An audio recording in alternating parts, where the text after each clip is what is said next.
5, 4, 3, 2, 1. You blitz all night. And if they cross the line of scrimmage, I'm going to take every last one of you out. Hey, the blitz is coming, boys. What's going on? Welcome back to a brand new episode of The Blitz, our 5-minute podcast where you get the latest and greatest in fantasy football news, injury reports, starts and sits, and so much more in just 5 minutes or less. In this episode, we're going to give you some dart throws that are coming off the waiver wire that you should be interested in to add to your lineups, to your rosters, in the hopes that they will continue to be able to produce or have an opportunity to do so. Also, make sure that you head on over to the FantasyFinest.com. That's FantasyFinest.com, because we have our latest waiver wire article up on the site.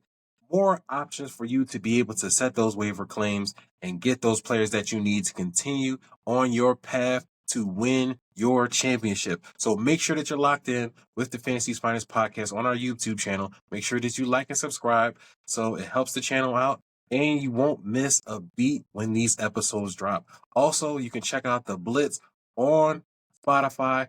And just in case, video is not your forte, you can listen to the podcast as well over on Spotify and wherever else you listen to podcasts. Now let's jump right into the episode. A couple of news tidbits. Carr is expected to miss multiple weeks behind an oblique injury that he suffered against the Kansas City Chiefs that knocked him out of the game. He is expected, according to Ian Rappaport, he's supposed to be missing maybe 2 to 3 weeks, possibly longer. We'll find out more details as they arise. But right now, he's going to be unavailable. If you have any Saints players, might want to make some moves just in case, depending on where you are record-wise. That might be something that you want to consider. The Patriots are planning to start rookie quarterback Drake May against the Houston Texans for Week 6. They finally had enough of Jacoby Brissett. He just hasn't been panning out to start the season. He hasn't thrown for over 200 yards to start the season as we head into Week 6. So they figured, you know what? If we're not passing the ball as it is, we can't get any worse with Drake May. So that's a good thing to see Drake May to be able to come in and hopefully try and spark something for this Patriots passing attack. Now let's get on to the deep dart throws for Week 6's waiver wire claims. And I'm going to start with Spencer Rattler.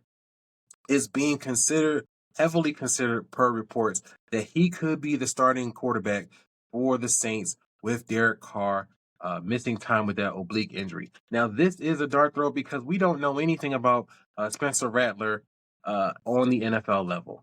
But the hope is that if you do need a quarterback, and especially in like maybe 2 quarterback leagues, Spencer Rattler might be the guy to be able to give you some kind of production and to be able to keep the Saints skilled players viable.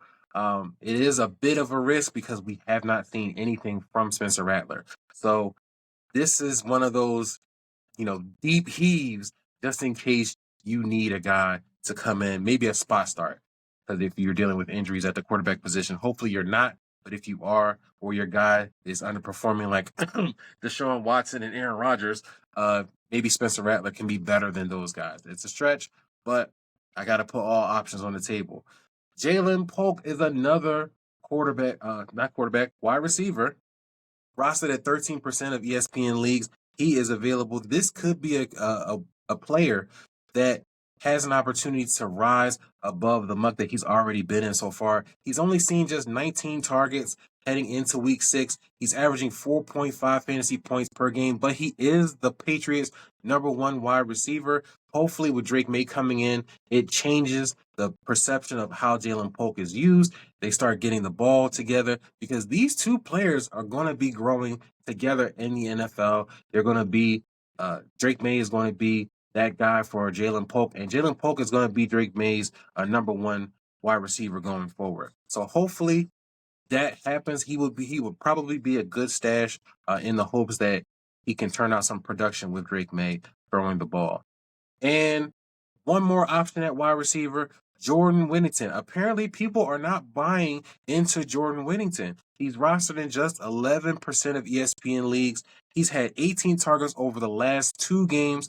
He's only averaging 7.6 fantasy points per game as a total, but over the last 2 weeks, he scored 12 and 15 fantasy points. He's seeing a lot of work from Matthew Stafford in that Rams offense. Now, granted, Cooper Kupp is supposed to come back after the bye week. The Rams are currently on a bye for week 6, but Cooper Kupp is going to return in week 7, or he's expected to return in week 7, which could put a damper on Jordan Whittington's fantasy production, because we know how Matthew Stafford just loves to pigeonhole targets to Cooper Kupp or Puka Nacua.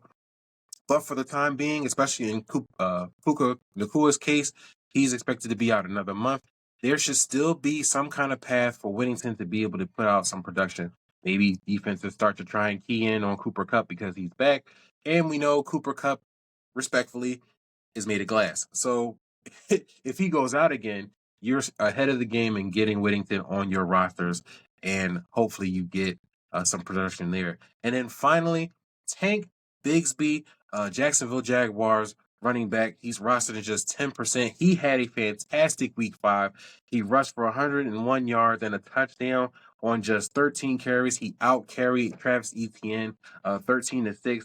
Etienne was involved more in the passing game. He saw 6 targets in that game.